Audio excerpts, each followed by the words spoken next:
Okay, so after gameplay, we'll do some sort of play-based therapy. So we do a lot of like following one-step imitative directions. So I'll take a car and I'll say, do this, and I'll push the car across the table and have them copy play directions that I do. For some of my older kids, I work on one-step directions with toys, or two-step directions with toys. So we do things like, put the girl in the car and push, and we do, put the boy in the house and close the door. So we do things like that with toys all the time. Just any type of play that you can do with them is amazing. An imaginary play is awesome. So take, long paper towel rolls and pretend they're lightsabers or swords, or do some dress up type of stuff. Anything that you can do that's imaginary based. And then we do cooking on occasion. So I like finding recipes that have visuals, and Pinterest is a great resource for that. So finding any recipes that have visuals, and then just doing simple baking stuff. We've done Rice Krispie treats. We've made pudding and dirt and worms. So things like that have been amazing activities that I have done that hopefully you guys can do at home too.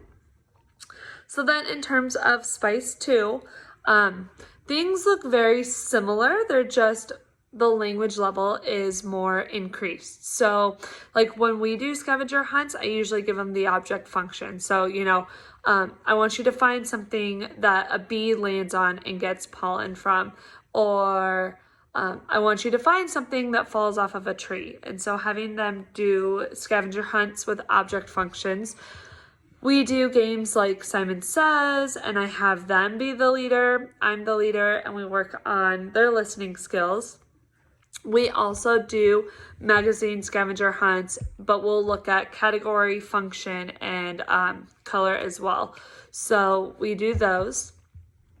I've done barrier activities. So what you want to do is put like a book between you and them, and you can have like a stack of Legos. Everything needs to be the same color. You could do Lincoln Logs.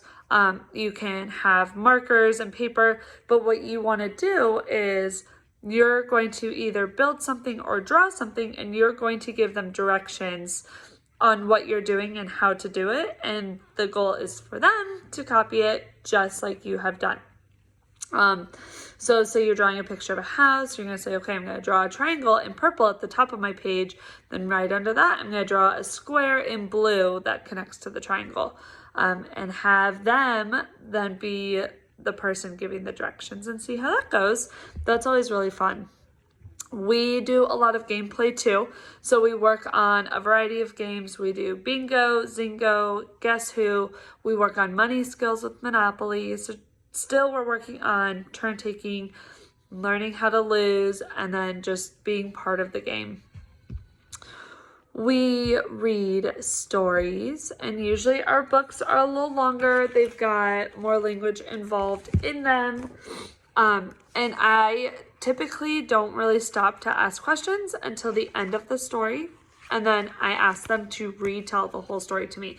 And I'll give them the book and they can flip through it and look at the pictures. But I want to make sure that they're using nice complete sentences and that they're really describing what's happening in the book, not just each page on its own. We will talk about how characters are feeling based on their facial expressions. So we talk about emotions, and then we talk about hypothetical situations. Say the lightning hit the mountain and it caught on fire. What would the children have to do? Type thing. Or he's really scared of the lightning and the thunder. So what should he do? So we work on hypotheticals, expected, unexpected behaviors. We ask a lot of what ifs. So just kind of talking through the story, looking at all the pictures and things like that. We also do cooking activities, but I let them find the recipe with me. And then we make a list of ingredients. I go to the store, but you guys can go to the store and make sure you get everything on your list. Then we read through the recipe, we sequence it out, and then we make whatever recipe we made. And that's always really fun. They like, the hands-on aspect of that. We do a lot of role playing to talk about expected and unexpected behaviors.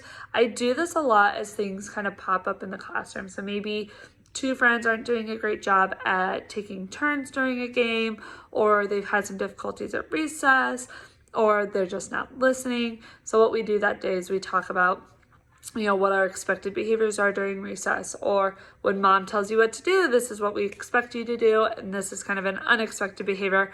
And I'll usually, I'll show you. I usually do just a T-chart of our expected behaviors and then our unexpected behaviors, and we just list them out. So it's very visual for them to see. All right. And then the last thing we do is we'll play like emotion charades or musical chairs. And what you can do is print out a variety of emotion picture cards. They either have to act it out, or you can have a bunch of chairs set up with emotions on the chair. Once the music stops and they sit down, they pick up their emotion and they have to act it out too. So that's really fun if you have a lot of kids or siblings that can kind of participate too. Okay. So then my last group is my articulation kiddos. This is easier to do in a sense that there's, you don't need a bunch of stuff. Really, like during their conversations that you're having with them, make sure that they're using their best sounds. So a lot of our kiddos are using TH, R, L. Those are kind of the big sounds this year. So just make sure during conversations, if you hear them say a word kind of funny, you can ask them to repeat it, make sure that their sounds are correct. You can have them copy sentences or phrases that you say that have their sounds in it. When you read stories aloud, you can have them read it and focus on their sounds in words. When you play games like Hi Ho Cheerio or Candyland, they can't take their turn unless they say a word with their sound in it 3 times. And then you can also find pictures in magazines or in stories that have their sound in it. And I usually make them say their sound 3 times when we do repetition. So yeah, it's definitely weird not being at school with you guys, but my goal is to really try and get a bunch of activities uploaded in video form and then send out emails of the resources that I have so that you guys can kind of follow along too. So I miss all of you a lot. It's going to be different, but we're going to get through this, and I can't wait till we get to go back to school and I get to see you guys. So if you have any questions, please email me. I've reached out to all of you. And just know that I really miss you and your kids, and I miss all you guys. So I will see you soon, and keep an eye out for my videos, okay? All right, bye.